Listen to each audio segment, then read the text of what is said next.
Hi, இது Monday morning. காலையில் எல்லா வேலையும் முடிச்சுட்டு ஒரு 10 மணிக்கு மேலே இந்த கண்ணாடி பாட்டில்ஸ்லாம் கழுவி வைக்கிற வேலை தான் இன்றைக்கி ஃபுல்லாக செஞ்சிட்ருந்தேன். இது எப்போவுமே மந்த்லி அந்த பாட்டில் காலி ஆகும்போது ஒவ்வொன்றா கழுவி காய வச்சு பாதுகாப்பாக எடுத்து வச்சுப்பேன். மொத்தமே என்கிட்ட கண்ணாடி தான் நான் யூஸ் பண்ணுறது.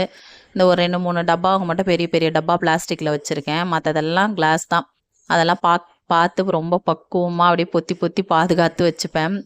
இந்த பொங்கல் டைம் மட்டும்தான் மொத்தமாக எல்லாத்தையும் எடுத்து ஒன்றா க்ளீன் பண்ணுவேன். ஆனால் இந்த தடவை நான் ஒரு 5 பாட்டிலாக தினமும் அந்த மாதிரி கழுவி கழுவி க்ளீன் பண்ணி வச்சுட்டேன். இன்னும் மளிகை சாமான் வாங்கலை. எல்லாமே போன மாதத்தில் வாங்கின கொஞ்சம் கொஞ்சம் மிச்சம் இருந்தது மட்டும் ரீஃபில் பண்ணி வச்சுட்டேன். போகி அன்றைக்கி தான் மிச்ச சாமான்லாம் வாங்கணும். ஃபஸ்ட்டு ஒரு 5 பாட்டில் கழுவிட்டு அதுக்கப்புறம் இருந்த மளிகை சாமானை போட்டு வச்சுட்டு மறுபடியும் ஒரு 5 பாட்டில் அந்த மாதிரி தினமும் கழுவி க்ளீன் பண்ணி பாதுகாப்பாக எல்லாத்தையும் பத்திரமா எடுத்து வச்சாச்சு.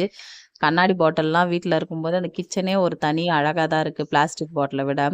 இந்த பாட்டில்ஸ்லாம் வாங்கி கிட்டத்தட்ட ஒரு 7 வருஷம் ஆகுது. அமேசான்லாம் தான் வாங்கினேன். எல்லாமே சூப்பர் குவாலிட்டி, நல்லா இருக்குது. வாஷ் பண்ணுறதுக்குலாம் நல்லா கையை உள்ளே விட்டு வாஷ் பண்ணி தொடச்செல்லாம் வைக்க முடியும். என் கிச்சன் எப்படி இருக்குன்னு சொல்லுங்கள். மொத்தமாக பொங்கல் வேலை எல்லாமே சூப்பராக முடிஞ்சிருச்சு. இனிமேல் போகி அன்னைக்கு போய் மளிகை சாமான்லாம் வாங்கிட்டு வந்து கொட்டி வைக்கணும். அனைவருக்கும் இனிய பொங்கல் நல்வாழ்த்துக்கள். எல்லாரும் நல்லபடியாக செலிப்ரேட் பண்ணுங்கள். ஹாப்பியாக இருங்க. நோய் நொடி இல்லாமல் இருக்கணும்னு கடவுளை வேண்டிக்கிறேன். டாடா.